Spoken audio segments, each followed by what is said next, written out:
ధర్మవరం పట్టణంలో జరిగినటువంటి సంఘటనకు సంబంధించి కంద్యాల రవీంద్ర నాయుడు మరియు ముసురు నారాయణ స్వామి వీళ్ళ సొంతం ఇద్దరిది కూడా ముదిగుబ్బ మండలం ఇందుకూరు కమ్మవారిపల్లి గ్రామం. అయితే ముద్దాయి రవి అలియాస్ రవీంద్ర నాయుడు ధర్మవరం టౌన్లో ఉంటాడు. వీళ్ళ మధ్య భూ వివాదం ఉంది. ఆ భూ వివాదానికి సంబంధించి నిన్న ఆర్డీఓ గారి కోర్టు నందు వాయిదా ఉన్నందున ముసలు నారాయణ స్వామి మరియు అతని ఆపోజిట్గా ఉన్నటువంటి రవీంద్ర వీళ్ళు వచ్చి హాజరు కావడం జరిగింది. ఈ డాక్యుమెంట్స్ వెరిఫికేషన్ తర్వాత వీళ్ళు రవీంద్ర నాయుడు, అతని కుమారుడు అరుణ్ కుమారు, ఇంకా కొంతమంది స్నేహితులతో కలిసి మొత్తం 6 మంది బలవంతంగా ముసలు నారాయణ స్వామిని ఇన్నోవా కారులో తీసుకుని కిడ్నాప్ చేసుకుని వెళ్ళడం జరిగింది. మనకున్నటువంటి సాంకేతిక పరిజ్ఞానం ద్వారా సీసీ ఫుటేజెస్ ద్వారా కొన్ని నిమిషాల వ్యవధిలోనే వీళ్ళు కుంటి మధ్య దగ్గర పోతున్నటువంటి సమాచారం అందుకున్నటువంటి అర్బన్ సిఐ నాగేంద్ర ప్రసాద్ మరియు ఎస్ఐ ఉమాదేవి వాళ్ళని ముద్దాయి నుంచి రెస్క్యూ చేసి వాళ్ళని తీసుకురావడం జరిగింది. అక్కడ వీళ్ళకున్నటువంటి భూ తగాదా విషయంలో ఈ యొక్క ముసలి నారాయణ స్వామిని ముద్దాయిలు కొట్టి ఖాళీ బ్లాంక్ పేపర్స్ అంటే ప్రామిసరీ నోట్లో రాయించుకొని ఈ యొక్క డబ్బు ఒక్కొక్క దాంట్లో 10 lakhs 5 బ్లాంక్ ప్రామిసరీ నోట్స్లో ఓన్లీ సంతకాలు పెట్టించుకున్నారు, కానీ ఎంత రాసుకోవాలని ఆలోచన లేదు. వాళ్ళని వెంటనే రెస్క్యూ చేయడం జరిగింది.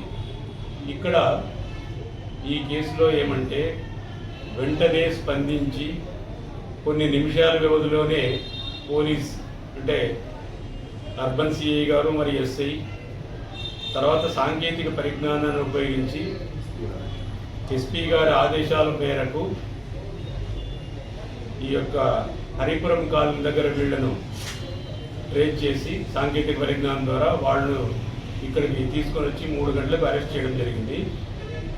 ప్రధానంగా ఈ సంఘటన చాలా అది పగలుపూట ఈ విధంగా చేయడం అనేటువంటిది చాలా తీవ్రమైనటువంటి నేరంగా పరిగణించి ఎస్పీ గారు ఈ కేసును చాలా సీరియస్గా తీసుకొని అన్ని కోణాల్లో దర్యాప్తు చేయడం, దాంతోపాటు ఇక్కడ ధర్మవరం పట్టణ ప్రజలకు కానీ ఇతరులకు కానీ ఇచ్చేటటువంటి సందేశం ఏంటంటే ఈ సీసీ కెమెరాల ద్వారా ప్రతి ఆఫీస్ దగ్గర ఆర్టీఓ ఆఫీస్ దగ్గర సీసీ కెమెరా ఉన్నందువల్ల ఇన్ రూట్లో చాలా ప్రాంతాల్లో సీసీ కెమెరాలు ఉన్నందువల్ల దాంతోపాటు వాళ్ళని తొందరగా లేకపోతే ఏదైనా ఇంకొక విధంగా జరిగింటే అది చాలా దారుణంగా ఉండేది.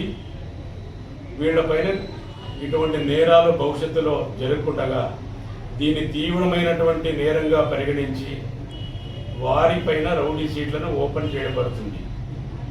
దాంతోపాటు వారానికి ఒకసారి పోలీస్ స్టేషన్ దగ్గర వాళ్ళు ఇక్కడ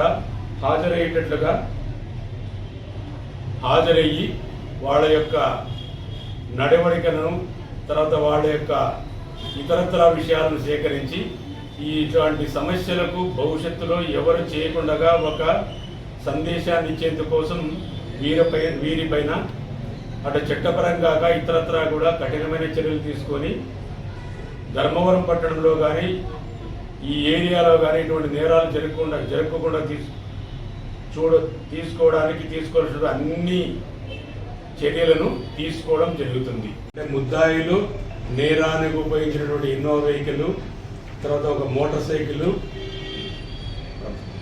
ప్రామిసరీ నోట్లు 5 ఖాళీ బ్లాంక్ ప్రామిసరీ నోట్స్ను ముద్దాయిల నుంచి స్వాధీనం చేసుకోవడం జరిగింది. ఎక్స్టార్షన్ అని బలవంతపోసడం అంటే బలవంతంగా ఖాళీ ప్రామిసరీ నోట్లలో సంతకాలు చేయించుకోవడం అనేటువంటిది అది తీవ్రమైనటువంటి నేరంగా ఐపీసీలో ఉందన్నమాట. ఆ సెక్షన్ల మేరకు వాళ్ళను ఈరోజు మన ధర్మవరం మ్యాజిస్ట్రేట్ కోర్టు ముందు హాజరు పెట్టడం జరుగుతుంది. అందువల్ల పోలీసులు సకాలంలో స్పందించి ఎన్ రూట్లో ఉన్నటువంటి మనకు ఖచ్చితంగా ఫలానా చోట వెహికల్ పాస్ అవుతుంది, ఫలానా చోట ఆగింది అన్నటువంటి ఖచ్చితమైన సమాచారాన్ని పోలీసులు అందిపుచ్చుకోవడానికి కారణం సాంకేతికతను ఉపయోగించి అనతి కాలంలోనే డిటెక్ట్ చేయడం. భవిష్యత్తులో కూడా ఇట్లా ఎవరైనా నేరాలు చేయాలంటే ఒక విధమైనటువంటి భయోత్పాతాన్ని లేదా వాళ్ళలో భయాన్ని కల్పించాలని ఈ కేసు ద్వారా మిగతా వారికి ఒక సందేశాన్ని పోలీస్ శాఖ పోలీసులు ఏ విధంగా కఠినమైన చర్యలు తీసుకుంటారు అన్నటువంటిది తెలియజేయడానికి ఇటువంటి కఠిన చర్యలు తీసుకోవడం జరుగుతుంది.